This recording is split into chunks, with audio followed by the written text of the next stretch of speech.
Hello everyone, welcome back to my another new mini blog. तर कसे आहात सगळे? आय होप की तुम्ही खूप छान, मस्त आणि हॅप्पी असाल. तर इथं खूप सारी स्वच्छ, ताजी आणि फ्रेश कोथिंबीर ही शेतामधून आलेली होती. आणि आता कोथिंबीरला भाव नाही आहे, त्यामुळे खूप सारी भाज्या इथे आमच्या घरामध्ये कोण ना कोण इथे गावाकडच्या शेतामध्ये असतात, तर कोण ना कोण इथं आणून देतं.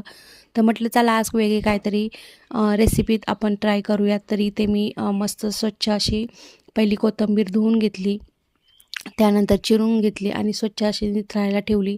त्यानंतर निथळलेली कोथिंबीर होती ती मी परातीमध्ये काढून घेतली. त्याच्यामध्ये थोडंसं बेसन पीठ ॲड केलं, थोडंसं बाजरीचं पीठ आणि तांदळाचं पीठ हे मिक्स होतं, तर हे ॲड करून घेतलं.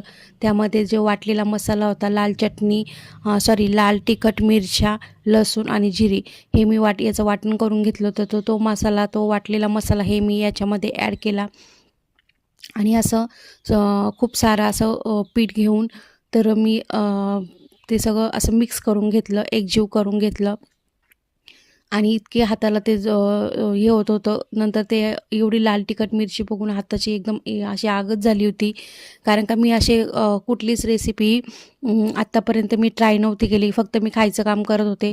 तर हे सगळं माझी आईच करत होती. तर म्हटलं चला आज आपण स्वतःहून काहीतरी करूयात, म्हणजे ती पण खुश होईल, आपण पण खुश होईल आणि घरचे पण खुश होतील.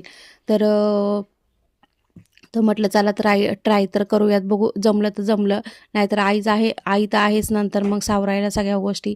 तर फायनली इथं मी असं सगळं आईच्या मार्गदर्शनाखाली सगळं मस्त असं मळून घेतलेलं होतं. पाण्याचा वापर केला नव्हता मी इथे, कारण का म्हटलं पाणी जर वापरलं तर ते सगळं वेगळंच काहीतरी होईल. तर इथं मी असं सगळ्या पद्धतीने असं व्यवस्थित सगळं असं त्याचे रोल वगैरे करून घेतलेले होते.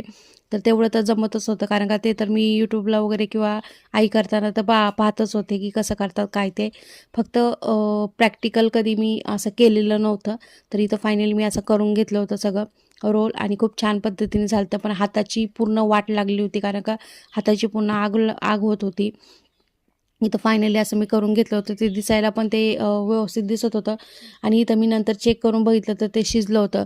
तर आनंद तर असा एवढा गगनात मावेनासा असा झाला होता की जसं की मी कुठलं मोठं पारितोषिकच इथं घेऊन आलेले आहे. तर चला ट्राय तर केलेलं आहे मी आणि खूप छान पण वड्या झाल्या होत्या. तर चला या तुम्ही पण खायला. तर भेटू नेक्स्ट ब्लॉगमध्ये. तोपर्यंत बाय बाय सगळ्यांना. Take care all. बाय.